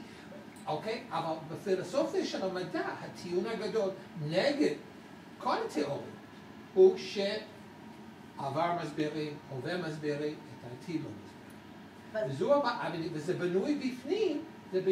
בנוי בפנים, מפני שיש לו את הסקולסטיות או הרנדומליות או מה שלא יהיה. אבל אני חושב שזה בנוי בפנים. בהחלט בנוי בפנים, אבל זה לא רק... היום זה כבר שנים רבות אחורה, שזה לא רק אבולוציה. לא רק, בוודאי שלא רק אבולוציה. אבל גם בפיזיקה, אני רוצה, לא צריך ללכת רחוק. קח עיפרון מחודד, תעמיד אותו על החול שלו. תבקש פיזיקאי לנבא איפה הוא ייפול כשתעלו אותו, והוא לא יכול לעשות את זה, כי זו תופעה כאוטית. הכל מתנהג לפי חוקי הפיזיקה, אבל שינוי קטן כזה של אטום בודד שאתה לא רואה אותו למטה, יכול להגיד שהוא נופל לפה, נופל לשם. לכן, במובן הזה יש קונטינגנטיות בעולם, שאנחנו לא מסוגלים לסלק אותה. כן, מוטי רוצה כבר הרבה זמן להגיד משהו. לא, דווקא. אני עדיין עסוק בקשר יותר בין דת לביולוגיה, ואני נמשך אל העניין שדיברת על המוח,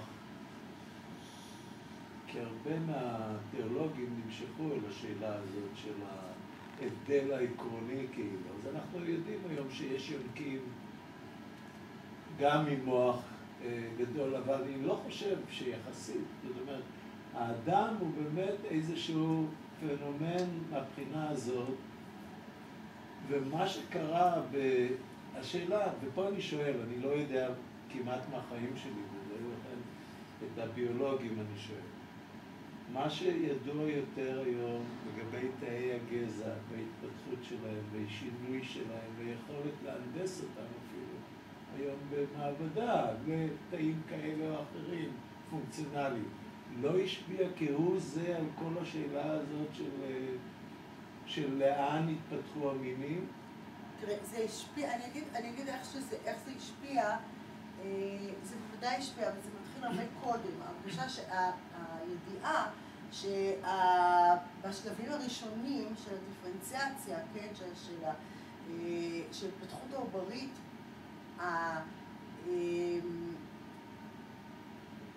הגורל של כל תא, מה יהיה עם כל תא, אם הוא יהיה תא עצב, הוא יהיה תא שריר, הוא יהיה תא עור וכן הלאה, היא תלויה בהרבה גורמים, זה גם מערכת מאוד מאוד מורכבת, אבל התא יכול באמת להתפתח לכיוונים שונים.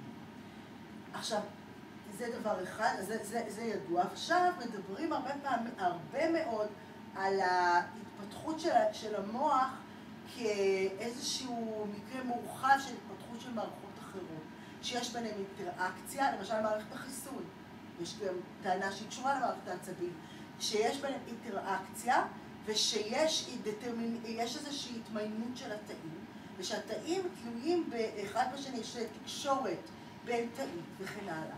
אז אומרים, לא, הרי במובן הזה, אני לא יודעת אם אני קוראת לזה מיקרו-אבולוציה, כדי לא לבלבל עם מה שאפי קורא בצדק מיקרו-אבולוציה, אבל ברמה המולקולרית שאנחנו מדברים על התפתחות, אז בהחלט יש מחשבה איך יכול היה המוח להתפתח. עכשיו, פה, זה, כן. כשאני מגיע לקטע הזה, אז אני נמשך יותר לשעון של פראג, והקפיצה שדרושה כדי להסביר, כן? ומה שנסוגות מהעניין של פונקציונליות, אל עניין של מבנה, שזה היה הרעיון של גול. של דארצ'י תומפסון גם, של עוד... אוקיי, אז אני לא יודע, שם אני מהסס, אני מרגיש שוב לעניין הזה של חוכמת המעשה, של העין ושל... לא שוכנעתי בזה, זאת אומרת, אני מרגיש, שוב, הרגשה היא אויב רע מאוד של המדע. לכן אני נסוג, אבל אני מרגיש שהעובדה שאפשר להנדס היום מתא אחד במעבדה, ליצור ממנו חלק של יד, ובמקום אחר עוד יהנדסו חלקים שונים עושים כבר את זה, מדפיסים, אז האם זה לא צריך להשפיע על כל החשיבה שלנו של איך דברים התרחשו בעבר? למה זה צריך? למה אתה חושב שזה צריך? אני לא כל כך מבינה. כי עושה רושם שהמוח, אם הוא באמת המקום שבו הדברים מתרחשים, אני גם את זה לא יודע, אבל איזה מין מוח ראשוני כזה. עושה רושם שהוא מהונדס בצורה שיש בה חוכמה בסיסית מההתחלה.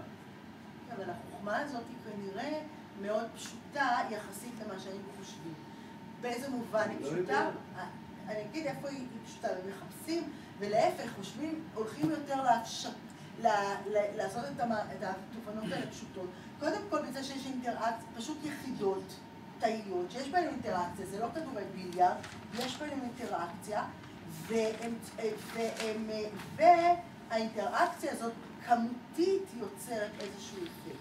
זה לא עניין שפעם חשבו על נוירון הסבתא. אני חושבת על סבתא, נדלק איזה נוירון, יש איזה מעגל כזה. אז היום לא חושבים על זה ככה, יש מצב סבתא אולי. פתאום יש בהם אינטראקציה שהמצב שלהם הוא סבתא. ואז אני אשנה אותה, הם יהיו סבא. עכשיו, יותר מזה, אנחנו יודעים בעצמנו שיש לנו כמה מחשבות במקביל לפעמים, ואני מדברת על אנשים נורמטיביים לחלוטין, אוקיי? ובאופן נורמלי יש לנו את הדבר הזה. אז כנראה שיש לנו מצבים שונים שמתרחשים. עכשיו, בעיניי, ככל שהדבר יותר פשוט, כנראה שהוא יותר גם מתקרב לאמת, או למה שאפשר לחשוב, ואני באמת חושבת שזה עניין יותר כמותי מאשר איכותי.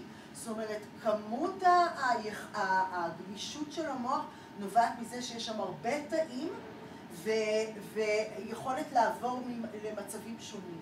והמוח גם יכול ללמוד, להוסיף קשרים ולהוסיף מצבים. זה עצמו מדהים. זה מדהים, זה באמת תופעה מדהימה. זאת אומרת שהגדילה עצמה, ההתפתחות עצמה, תלויה במה שכבר נלמד על ידי אותו גורם, על ידי אותו גוף. כן. שזה גם בעיניי משהו שמלמד שאולי צריך להסביר אחרת גם את ההתפתחות. בהחלט. שההתפתחות היא תוצאה של למידה מסוימת. ברגע שאתה אומר של למידה, אז למה אתה צריך לחזור אחורה לברירה הטבעית הכי פרימיטיבית? לא, כי אתה צריך יכולת... למה אתה צריך לעבור את כל האפשרויות וגם רק להסביר, שמע, אתה מדבר על עשרות אלפי שנים, אז הכל, איך את אמרת, זה נהיה אסימפטוטה כזאת. כן, אבל זה למה לא לחשוב על הצד שהלמידה, כיוון שאנחנו יודעים שלמידה משפיעה אפילו על ההתפתחות הלאה של אותו אורגניזם. אז למה... כי יש פה עניין אחר, יש פה עניין של יכולת למידה. אנחנו יודעים שאם אין חשיפה לא תהיה למידה. זאת אומרת, אנחנו יכולים להתלצד ככה, לא עושים ניסוי כזה כי זה מפלצתי, אבל אם ניקח שני תאומים זהים, כן, ואחד יהיה בחשיפה וגירויים, והשני יהיה בחדר מבודד, אז אחד יהיה ממש עם יכולת קוגניטיבית מוגבלת מאוד, אם בכלל, כנראה לא ידע לדבר, ספק אם הוא ידע לראות בכלל, אם הראייה שלו תהיה תקינה, כנראה שגם זה לא, והשני יתפתח יכולת ממנו גם גרון. אנחנו יודעים שילד, מה שילד לומד בשנה הראשונה, הוא לא ילמד אחר כך כל החיים, מבחינת קצב הלמידה, ואנחנו יודעים, גם כשמסתכלים בתינוקות, וגם כי אנחנו יודעים מהתפתחות המוח שלהם, שיש יכולת למידה, זה מה שחשוב. היכולת הלמידה היא מדהימה. היכולת ללמוד ולהמשיך ללמוד, והרצון הזה ללמוד, והחיקוי של הוויה גם מחיקוי.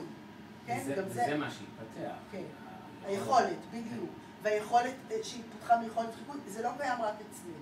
מה שמייחד אותנו מאוד כנראה, זה כמובן, זה החשיבה המופשטת, שהיא יחסית מיוחדת, גם זה לא בטוח שהיא לא נמצאת בצורה מוגבלת בעלי החיים, אבל ודאי אצלנו יותר, והשפה, שהן קשורות אחת לשנייה, כן? שהשפה, שוב פעם, השפה, השימפנזים לא מדברים, למרות שהם כנראה חלקם יכלו לדבר, בגלל שאין להם את האיברים הנכונים לדבר, להוציא את הצלילים. המנגנון שלהם הוא כזה שהם לא יכולים לדבר, אבל, וזה מאוד מעניין, שעשו בשנות ה-60 וה-70 ניסויים בשימפנזים, ניסו ללמד אותם לכתוב, אז הייתה שימפנזה שרה שלמדה יפה מאוד וחשבו, ואז התברר שיש שימפנזים חכמים יותר ויש שימפנזים טיפשים יותר, ואת חלקם אפשר ללמד בצורה של להקיש על מקשים לדבר, ואת חלקם לא. וזה לא כל כך ברור מה כבר קורה שם, אוקיי? זה כבר נראה שיש כמה גאוני שימפנזים כאלה, שאותם אפשר ללמד, אבל היכולת הזאת לא נמצאת בצורה שווה אצל כולם. גם משום שהאבולוציה לא בררה אותה. אם אנחנו נעשה עכשיו ברירה מלאכותית, ששימפנזות מדברות במגבלות של הלשון, של מיתרי הקול שלהם, אז כנראה שבדור הבא יהיו שימפנזות שיותר מדברות ויותר מדברות. זה לא אומר שיצמחו מיתרי קול, אבל נוכל אולי לתקשר אותם. אבל כיוון שהאבולוציה לא חשפה את היכולת הזאת, אז יש שימפנזים שלא יכולים ללמוד את הדבר, ויש כאלה שלומדים אותו ומשכללים אותו. הם משכללים עוד יותר את היום כבר לימדו באיזה אופן מאוד עקיף, איזה מנגנון שפיתחו בניסוי, שימפנזה לבשל. זאת זאת אומרת, היא צריכה להכניס את זה לאיזה מתקן, והיא צריכה ללחוץ, ואז יוצאת בטטה, היא לא מבשלת. החוקרים מעלים לה את הבטטה המבושלת, כאילו שהיא בישלה אותה, או כזה טריק, ואז היא מעדיפה, היא יודעת שהיא מעדיפה, לא רק שהיא מעדיפה בטטה מבושלת, היא מעדיפה לחכות לבטטה המבושלת. כי זאת הלא מבושלת היא יכולה לקבל מיד. זאת אומרת, יש לה איזה תכנון. אני רוצה בטטה מבושלת, אני אחכה קצת, אני אלחץ על הכפתור, תצא וכן הלאה. אז אנחנו יודעים שיש להם יכולות קוגניטיביות, אבל עדיין, עוד פעם, יכולת, אנחנו עושים פה משהו לגמרי מלאכותי, כי אנחנו חושפים את זה בצורה מלאכותית לגמרי, כן? אין פונקציה כזאת בטבע, ולכן מה שכנראה יותר משחק אצל השימפנזות זה דברים אחרים. כמה אתה מטפס מהר, כמה אתה חזק בתור זכר, כמה בתור נקבה את פוריה, וכן הלאה. דברים אחרים שהם השרידות שלהם.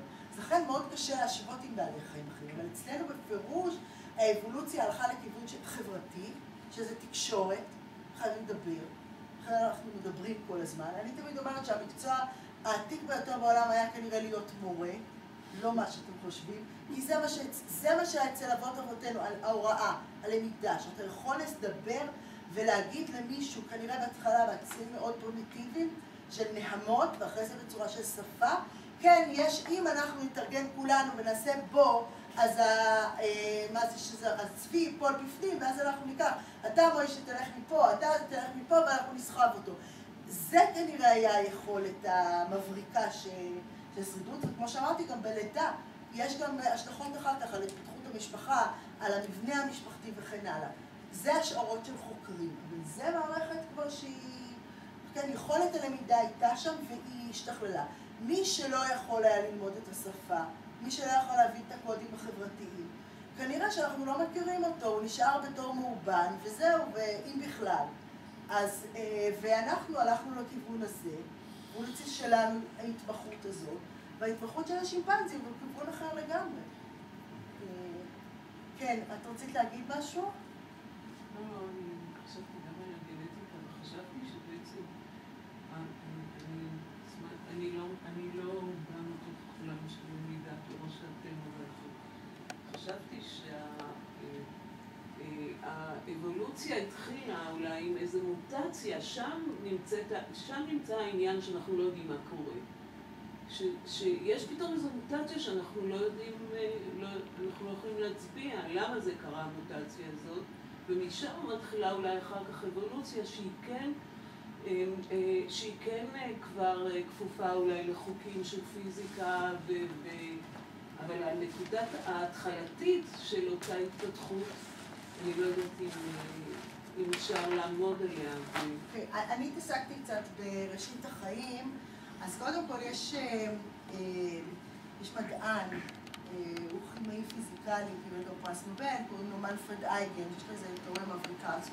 הוא אומר, התיאוריה שלי לא מתבססת על מה שהיה, כי אני לא יודע מה היה, זה מולקולות, הם לא נשארו, אלא מה שיכול היה להיות, וזה דבר אחד.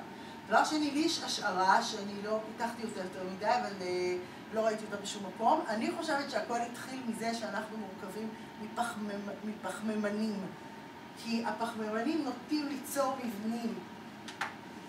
המולקולה של הפחמימן, של משושים ושל מרובעים ושל פיצולים.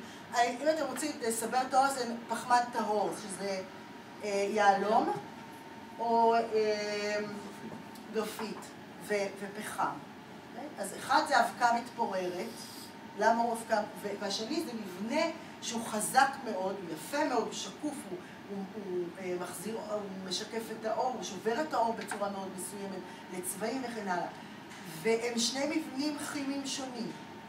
באחד באמת אטומי הפחמן יוצאים משושים, זה לא משושה, זה טטרהדר, מבנה תלת-ממדי, מאוד מעניין, ובגרפית ובפחם זה באמת, זה שכבות, לכן זה מתפורר. זה אפילו אותה מולקולה. למה? כי לפחמן, מבחינה פיזיקלית, יש 4 קשרים. הוא יכול ליצור 4 קשרים עם אטומים אחרים. אני חושבת שזה מפה מתחיל, אפילו לא מהמוטציה. אני חושבת שזה עד כדי כך מבני. אני חושבת שאם היה חומר אחר, ניסו לחשוב על סיליקון למשל. עכשיו ניסו לחשוב על סיליקון. גם סיליקון יוצר הרבה קשרים, אבל סיליקון הוא הרבה יותר כבד, ואז המבנים האלה הם הרבה פחות יציבים. לא אכנס למה, אבל הם פחות יציבים. וכיוון שהם פחות יציבים, כנראה שאי אפשר ליצור חיים או מבנים גדולים מבוססי סיליקון, באופן טבעי, אני לא מדברת על המעבדה ועל התעשייה. אז זה הבדל מאוד גדול. עכשיו אתה אומר, כל זה בגלל שזה פחמן או... כן, בעיניי כן. ויש עוד הרבה דברים, בגלל שאנחנו מורכבים מהרבה מים וכן הלאה וכן הלאה. פה זה מתחיל. אחרי זה יש מוטציות, נכון. אחרי זה יש מוטציות.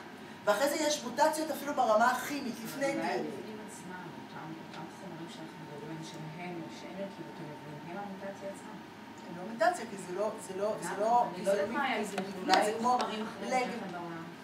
לא, היו, יש טבלה מחזורית, אנחנו מתבססים על הכימיה. זה לא מה שלנו, מה שאנחנו יודעים, נכון, הטבלה המחזורית טבלה המחזורית היא גאונית, כי מנדלייב שהקים את הטבלה המחזורית לא הכיר את כל החומרים שאחר כך השתבצו לו בטבלה, בתוך אותה טבלה שהוא הכין. עכשיו, זה מה שאנחנו יודעים שקיים, אנחנו לא יכולים, אנחנו לא סיליקון עובדים מתחת ככה. לקרבון, נכון? מה? סיליקון מתחת לקרבון? כן, כן, בשורה למטה. אז יש הרבה דמיון למה שככה, יש הרבה דמיון. נכון, אבל הוא כבד אבל מדי. יש דברים מאוד. כן, ולכן המרחק בין הגרעין לשכבה החיצונית גדולה מדי, וזה לא יציב. עכשיו, אנחנו לא עובדים ככה, אנחנו לא יכולים לעבוד ככה. אז אולי יש משהו שאנחנו לא יודעים, ברור שיש משהו שאנחנו לא יודעים. אנחנו עובדים על מה שאנחנו כן יודעים. ועל מה שאנחנו אומרים פה, ומה שגולד אומר, ומה שאפי, הכל, זה כמובן מתבסס על מה שאנחנו כן יודעים. מה שאנחנו לא יודעים, אנחנו לא יכולים להכניס לתוך התיאוריה, אנחנו יכולים להכניס לתוך הצעת המחקר, בתנאי שהיא מבוססת, אבל אנחנו לא יכולים לדבר על משהו שאנחנו לא יודעים. זאת אומרת, זה צריך מאוד להיזהר פה. אחת, אנחנו גולשים לתיאולוגיה. בתיאולוגיה מותר לנו לדבר מה שאנחנו לא יודעים, ואנחנו אומרים, זה תפיסה, זה הנחה, זה השערה, זה דמיון, הכל אנחנו יכולים להכניס לשם. במדע אנחנו מוגבלים, יש לנו את הטבלה המחזורית, אז היא לצורך העניין מגבילה אותנו בהסברים כימיים ופיזיקליים. יש לנו את התיאוריות... עניין של הגיל, זה לא... יש לנו תיאוריות פיזיקליות ידועות, שגם פה לא הכל סגור. אז זה מה שאנחנו יודעים כרגע. אם אנחנו נגלה דברים חדשים, אנחנו נשמח לעדכן את התיאוריות. אני חושבת שאנשים באמת עושים את זה כל הזמן. לא צריך לדחוף את ה... טוב, יש עוד שאלות? הערה. אורן לובג'וי טוען שזה לא יכול להיות שהלך ראש שתיים בגלל הערבות. זה ההתפתחות שרק יכול להיות באזור מיוער ומוגן. מפני שעלינו לשתיים, איבדנו הרבה מהירות. אוקיי? אז קופים יכולים לרוץ איזה 30 קמ"ש. בני האנוש הכי מהירים בעולם מרצים איזה... הוא מדבר בשפה של בארץ. 30 ממש. ובני האנוש הכי מהר, שעושה 4 minute miles, זה 15 קמ"ש. אז הוא אומר שזה לא יכול להיות. זה טיעון של... זה לא יכול להיות בזה. אוקיי, זה טיעון של אורן לובג'וי, של אחד הגדולים בנושא של הליכה על שתיים, ואיך זה... אז יש תיאוריות, כמובן דרך אגב, צריך פה להגיד מיד, אם כבר העלית את זה, שלא כולם מסכימים עם איגוד, ויש כאלה שיגידו שהמוח קודם, ולא הליכה על שתיים, אבל למרות שזה לא נעזר בשום, בממצאים מובנים, זה די ברור שהכיוון. הרבה מהמבקרים של אבולוציה אוהבים את גולד, כי כביכול מתנגד לאבולוציה, הוא לא מתנגד לאבולוציה, אבל הוא מדגיש את הרנדומליות הזאת, וזה, שכחת את השם של זה, שזה Fortuitous Monsters, גולדשמיט. כן, גולדשמיט. שזה קצת מזכיר את גולדשמיט, אם כן גולדשמיט קצת אחר. הוא כתב המון על גולדשמיט, והוא הזכיר, הוא החיה מחדש את גולדשמיט, שדיבר על Hopeful Monsters. ואז באמת על המוטציות הזאת, רק ככה, גולדשמיט היה גנטיקאי יהודי בקייזר אינסטיטוט, הוא בסופו של דבר היה אפילו תומך נאצי בתקופה מסוימת, הוא ברח כמובן לארצות הברית, והוא התנגד לתיאוריה הגנטית כפי שהיא התפתחה, למרות שהוא עסק בגנטיקה, הוא עסק בחקר של דרופזופילות, והוא עסק בכל מיני מוטציות מוזרות שבמקום הרגע למשל צורחת מהראש, והוא טען שלזה הוא קרא Hopeful Monsters, הוא אמר, אלה מוטציות שהן משנות מיקום של האיברים, משנות דבר רדיקלי. זה לא איזה שינוי קטן, והן יכולות להביא לשינוי אבולוציוני גדול. עכשיו, גולד אחר כך חזר אליו, ואמר, כשהוא דיבר על האבולוציה בקפיצות, ונתן את הדוגמה שלו, ונתן דוגמאות אחרות שזה יותר מודרניות, מחקר מודרני. תודה רבה לך, תודה. בשבוע הבא אנחנו בשבוע האחרון של הסדרה, האם היהודים באמת חכמים יותר? מוכרח שכן. זה מהספר של מי הוכיח? המאמר שלנו. היה, מל קונר.